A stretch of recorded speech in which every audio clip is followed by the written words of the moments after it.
1분기 경제 성장률이 1년여 만에 마이너스로 돌아섰습니다. 그 하락폭도 금융위기 이후 10년여 만에 가장 컸습니다. 투자와 수출이 모두 총체적인 부진의 늪에 빠지면서 성장률의 발목을 잡았습니다. 오늘 뉴스프리즘에서는 이 경제 성장률 하락의 여파와 향후 전망까지 자세히 짚어보겠습니다. 먼저 김환진 기자의 보도입니다. 올해 1분기 실질 국내 총생산은 직전 분기보다 0.3% 줄었습니다. 글로벌 금융위기가 닥쳤던 지난 2008년 4분기 마이너스 3.3%를 기록한 이후 10여 년 만에 가장 낮은 수준입니다. 성장률이 다시 마이너스로 돌아선 것 역시 지난 2017년 4분기 이후 5분기 만입니다. 투자와 수출이 동반 부진에 빠진 것이 발목을 잡았습니다. 수출 견인차였던 반도체 경기가 움츠러들면서 설비 투자는 IMF 외환위기 이후 21년 만에 가장 낮은 수준으로 떨어졌습니다. 반도체 장비 쪽에서 하는 투자, 그러니까 기계를 투자는 계속 기저적으로 좋지 않은 상태를 지속해 왔죠. 환경 관련 규제 이런 것 때문에 수입차가 들어올 게 약간 못 들어온 부분, 그런 부분에서 운송 장비에 대한 투자가 약간 안 되고. LCD 등 전자전기 분야 수출이 부진했던 탓에 지난 1분기 수출 증가율이 1년여 만에 가장 낮은 수준으로 떨어진 것도 영향을 미쳤습니다. 한편 한국은행은 지난해 4분기 정부 재정 지출이 집중됐던 탓에 올해 들어 기저효과가 나타나면서 역성장의 원인이 됐다고 설명했습니다. SBS CNBC 김한진입니다. 네, 보신 것처럼 성장률이 뒷걸음질 친 주요 원인은 수출과 투자의 부진이었습니다. 쉽게 말하면 수출이 잘 안 되니까 공장에 들어가는 투자금도 줄었다는 얘긴데요. 정인아 기자가 수출업체들이 몰려있는 산업단지를 다녀왔습니다. 건설 마감 자재를 생산하던 이 공장은 약 2달 전에 문을 닫았습니다. 이곳이 공장이 있던 자리인데요. 급하게 문을 닫느라 설비 자재와 기계들이 여전히 남아 있습니다. 이처럼 문을 닫은 공장을 보는 것은 이제 이곳에선 흔한 일이 됐습니다. 제조업 자체가 어렵다 보니까 자가 공장을 축소를 하고 그래서 나머지 부분을 임대로 전환하는 그런 게 많이 좀 발생이 됐고요. 매매를 추진하다가 많이 캔슬된 부분도 있고. 공장들이 하나둘 문을 닫자 인근 상권도 함께 무너지고 있습니다. 우리 같은 경우는 250그릇을 먹다가 지금 150그릇밖에 안 먹어요. 1분기 설비 투자는 전분기보다 10.8% 급락하면서 외환위기 이후 20여 년 만에 최저 수준을 기록할 정도로 심각한 상황입니다. 수출을 견인했던 반도체의 업황이 급격히 꺾이면서 공장 가동률이 줄고 투자 또한 위축된 영향이 컸습니다.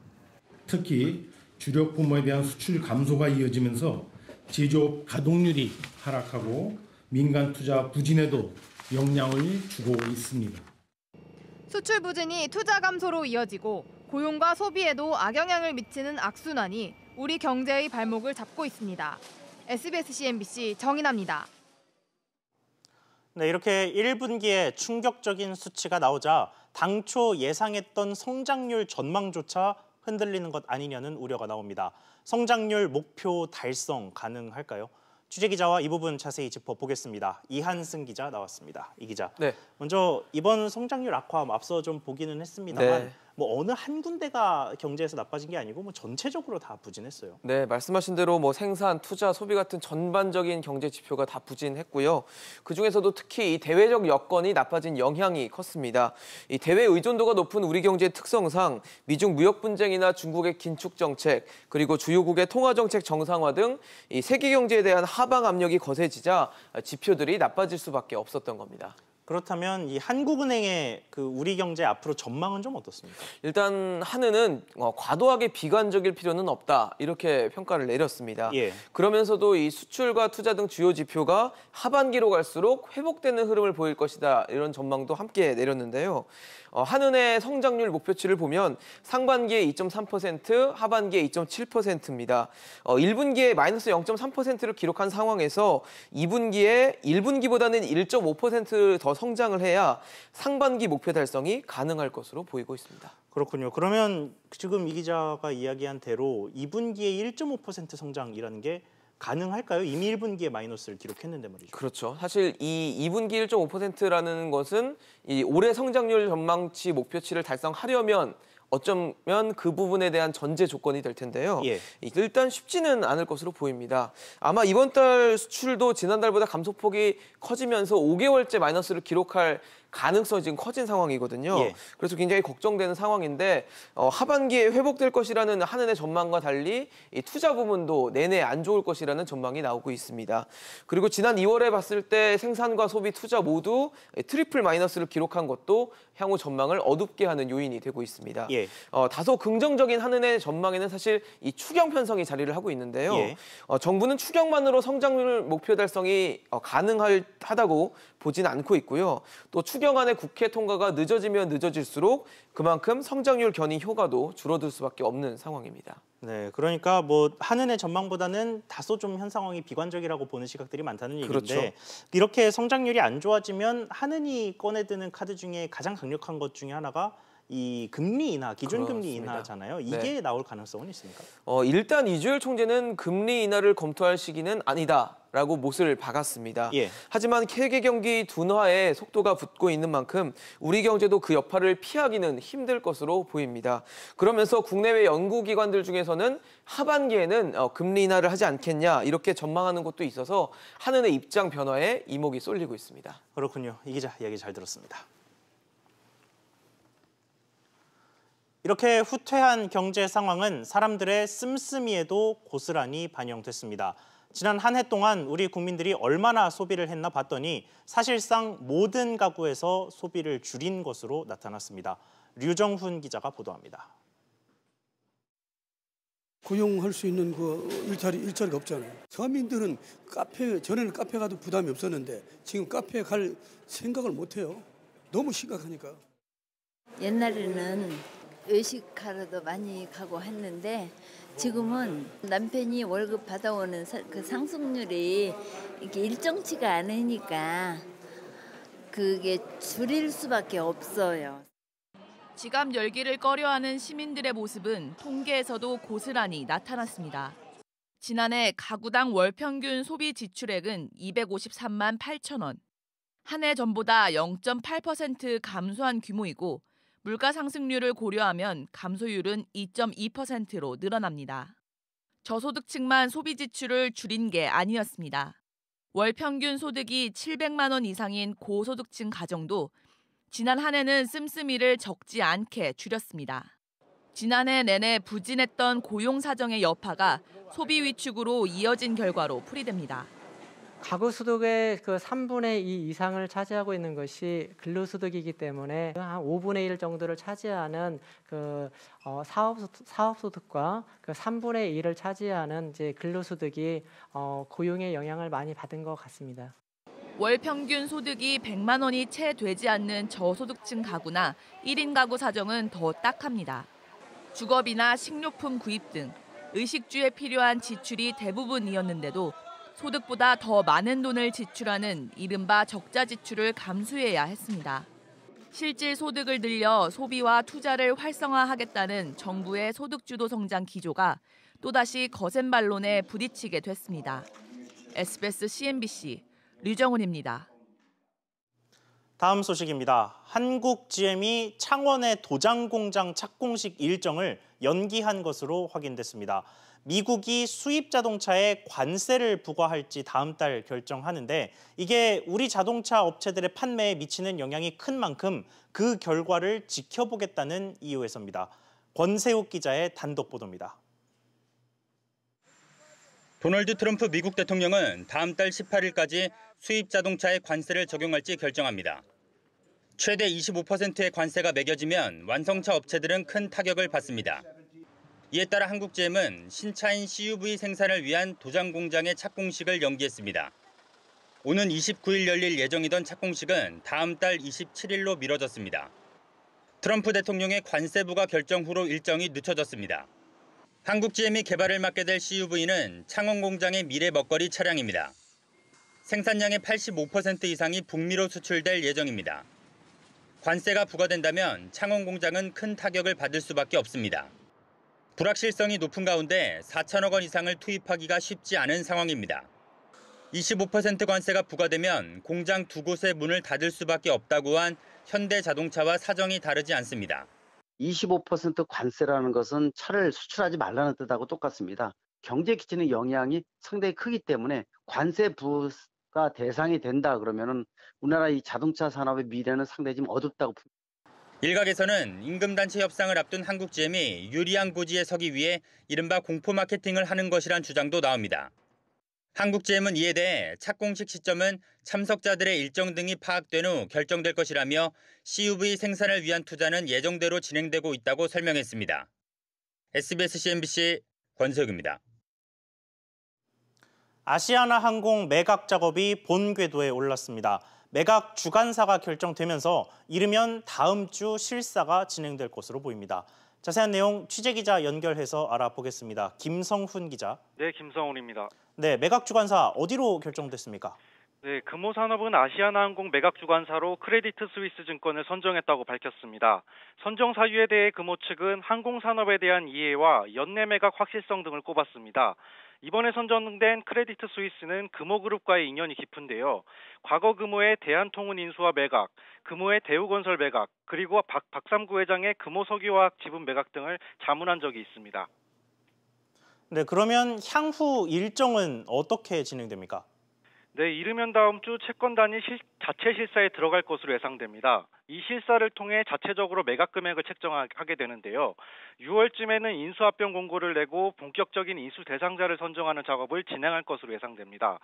7월에서 8월 중 예비 입찰 후 우선 협상 대상자의 실사 등 과정을 거치면 10월쯤에는 인수 대상자가 정해지고 이르면 올해 연말 본계약이 체결될 것으로 예상됩니다. 산업은행 등 채권단은 1조 6천억 원 규모의 아시아나 지원 계획을 밝히면서 연내 매각 의지를 밝힌 바 있습니다. 업계에서는 아시아나 인수 금액이 2조 원 내외가 될 것으로 내다보고 있습니다. SBS CNBC 김성훈입니다. LG전자가 더 이상 국내에서 스마트폰을 생산하지 않기로 했습니다. 생산 거점을 베트남으로 옮깁니다. 정윤형 기자가 보도합니다. 최근 LG전자는 가전을 중심으로 호실적 행진을 이어가고 있습니다. 하지만 풀지 못하고 있는 난제가 있습니다. 스마트폰 부진입니다. 지난 2015년 2분기부터 적자 늪에서 헤어나지 못하고 있습니다. 누적 적자만 3조 원에 달합니다. 하지만 스마트폰 사업을 포기할 수도 없습니다. 가전, 자동차 전장 등 다른 사업과의 시너지로 스마트폰의 역할이 강조되고 있기 때문입니다. 고심 끝에 LG전자는 철수 대신 이전을 선택했습니다. 경기도 평택의 스마트폰 생산 라인을 베트남 하이폰 공장으로 옮겨 통합하기로 한 겁니다. 베트남 근로자 월급은 한국의 8분의 1 수준이라 인건비 부담이 크게 줄어들 것으로 예상됩니다. 수익성 개선을 통해 장기전에 대비하는 전략으로 해석됩니다. 5G 폰 시장이 개화됐을 때 미국이나 한국에서 어느 정도 점유율을 보여주면은 이 MC 사업부가 약간의 턴어라운드, 흑자를 낼 수 있는 가능성은 갖고 있습니다. 그런 차원에서 국내 공장을 베트남으로 옮기면서 원가 개선을 이제 확보를 해야 되는 게 중요한 거죠. 연간 생산 능력이 1,100만 대로 증가하는 베트남 스마트폰 공장은 올 하반기에 본격 가동됩니다. SBS CNBC 정윤영입니다. 조원태 신임 한진그룹 회장이 취임식 없이 임기를 시작했습니다. 하지만 아직 완전한 경영권 승계를 위해선 갈 길이 더 남았습니다.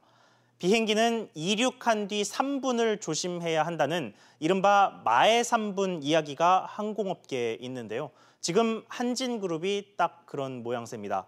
이 내용 안지혜 기자가 보도합니다. 조원태 회장이 취임한 날 한진칼 경영 참여를 선언한 강성부 펀드 KCGI는 한진칼 보유 지분을 공시했습니다. KCGI가 현재까지 확보한 지분은 15%가량. 지난 40여일 만에 2.18%를 추가로 사들였습니다.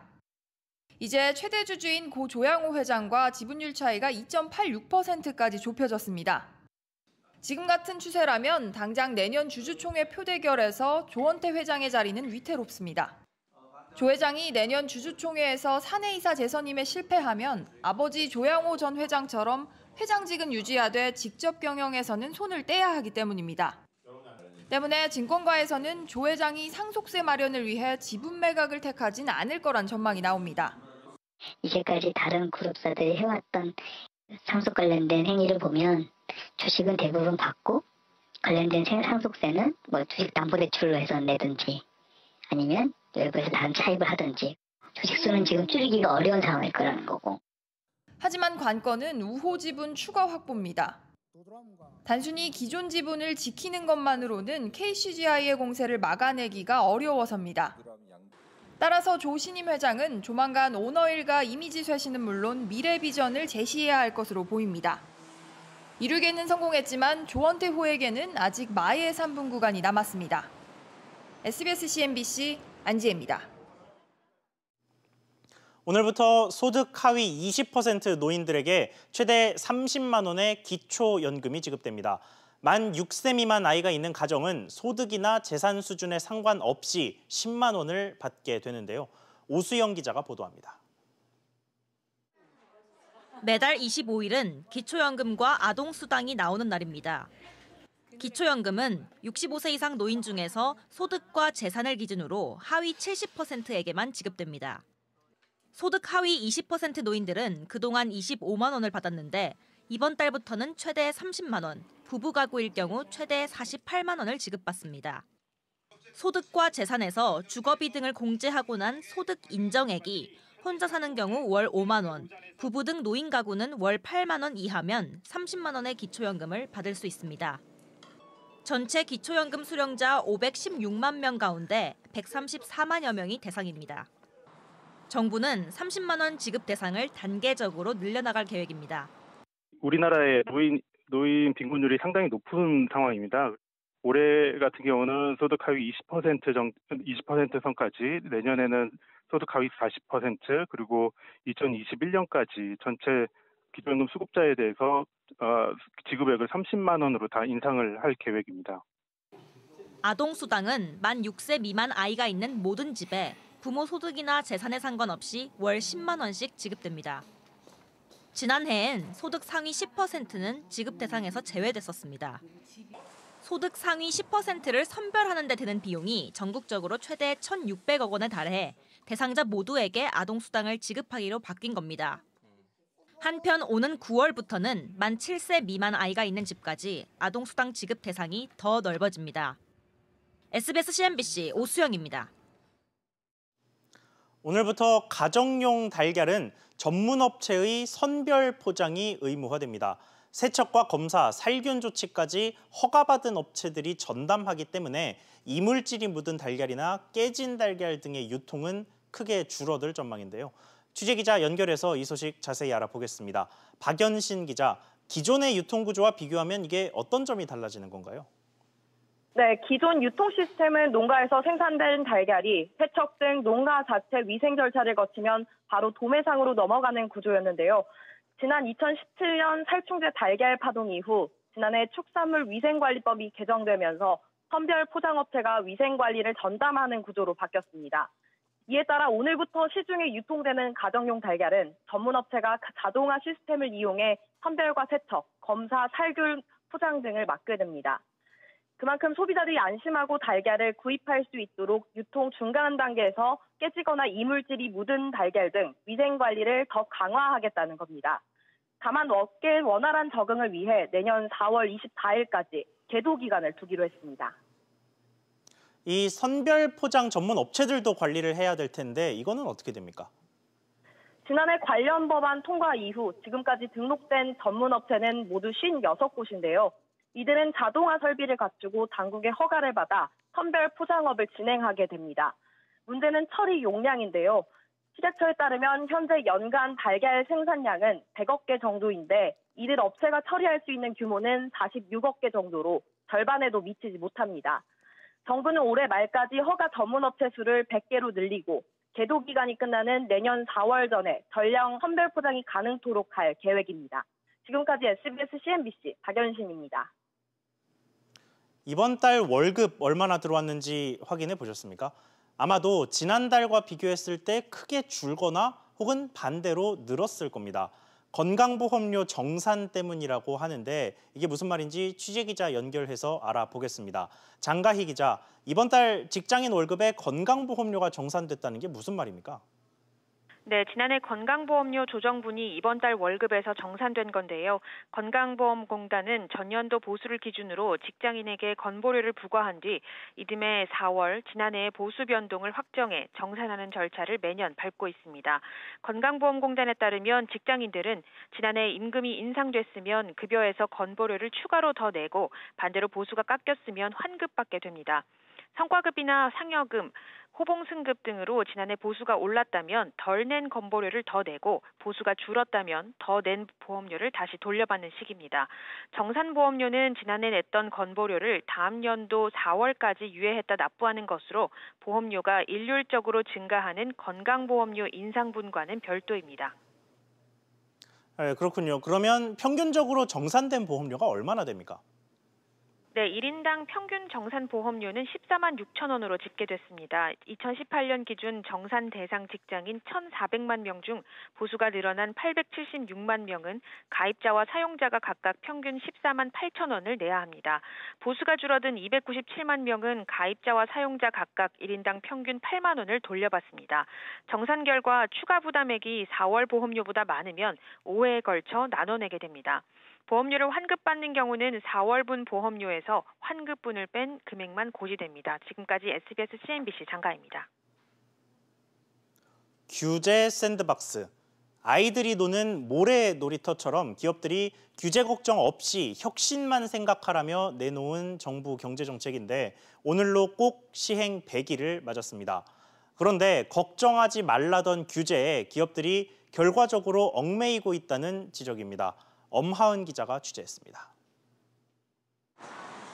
BC카드는 QR코드를 활용해 노점상에서도 신용카드 결제를 할 수 있는 아이디어를 갖고 규제 샌드박스 혁신 서비스에 선정됐습니다. 그런데 알고 보니 이 서비스를 구현하기 위해선 까다로운 부가 조건들이 한두 가지가 아니었습니다. 가맹점 가입을 원하는 비사업자들을 일일이 만나 확인해야 하고 별도의 이상금융 거래 탐지 시스템을 구축해야 합니다. 결제 상황을 실시간으로 모니터링하는 것도 부가 조건에 포함됐습니다. 규제 샌드박스에 선정된 다수의 혁신 서비스들에 당국이 각종 부가 조건들을 지킬 것을 요구하는 경우가 많아 이 상태론 사업을 진행하기가 쉽지 않다는 볼멘 소리가 나오고 있습니다. 제약 조건을 너무 많이 부과를 하는 거죠. 실제로는 승인을 해줘도 사업성이 있을지 좀 걱정이 되는 상황이고 심의를 받던 해당 기업이 이렇게 뛰쳐나간 사례도 있고요. 신청 과정에서 제출해야 할 각종 서류와 행정 부담이 과도하고 심사 과정에서 부처 간 이해 충돌을 조정하는 역할도 개선 과제로 지적됩니다. 규제를 혁파할 때는 그 규제가 없어서 생기는 문제점에 대해서 감수를 한다라고 하는 기본적인 자세가 돼 있어야 해요. 규제가 없어지면 문제가 생길 텐데 다른 규제를 내세우면 그건 규제 혁신이 아니고 규제 개선도 아니죠.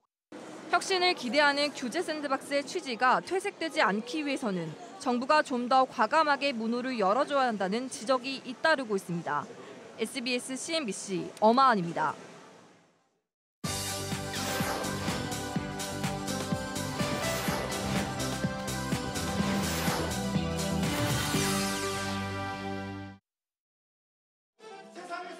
천재적인 조류학자지만 못생긴 추남 데오다와 얼굴은 예쁘지만 멍청할 거란 오해를 받는 트레미에르.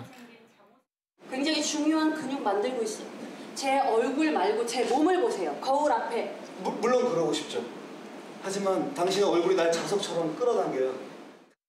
방송국은 극명하게 대비되는 두 사람을 프로그램에 출연시켜 서로를 흠잡게 하려 하지만 두 사람은 뜻밖의 인연을 키워갑니다. 마음에 드는 사람을 아름답게 만들 수 있는 능력을 지닐 것이라고 했습니다. 동화는 동화일 뿐이죠. 그렇죠. 동화는 동화일 뿐이죠. 재치 있으시네요. 김작새처럼 아름다우시네요. 연극 추남 미녀는 겉으로 보이는 모습이 아닌 진정한 내면을 알아가는 과정을 유쾌하게 그렸습니다. 벨기에 출신 작가 아멜리 노통부의 소설을 원작으로 우리나라 제작진이 창작해 처음으로 무대에 올리는 연극입니다.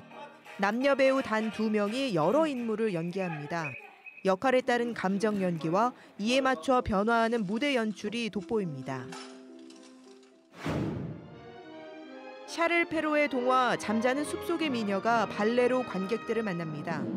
백조의 호수, 호두까기 인형과 함께 차이코프스키의 3대 발레로 꼽힙니다.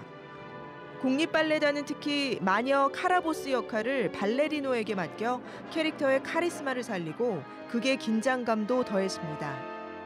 빨간 모자와 늑대, 장화 신은 고양이 등 동화 속 캐릭터들의 등장으로 지루함도 덜어냈습니다. 올해로 14회째를 맞은 서울 스프링 실내악 축제가 음악과 미식을 주제로 서울 시내 주요 공연장에서 열립니다. 해산물 요리를 연상시키는 드뷔시의 바다를 비롯해 전체부터 메인, 디저트까지 잘 차려진 코스 요리를 먹는 것처럼 음악의 즐거움을 맛볼 수 있습니다. 특히 1980년 쇼팽 콩쿠르에서 우승한 베트남 피아니스트 당타이 손이 함께 더욱 주목받고 있습니다. SBS CNBC 윤선영입니다.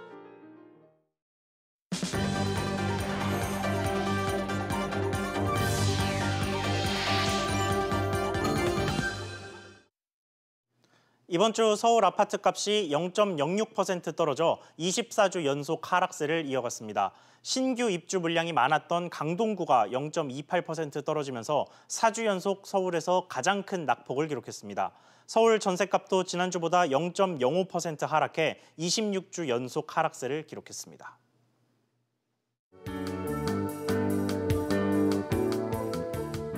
안녕하세요. K웨더 라이프스타일 예보 최현입니다.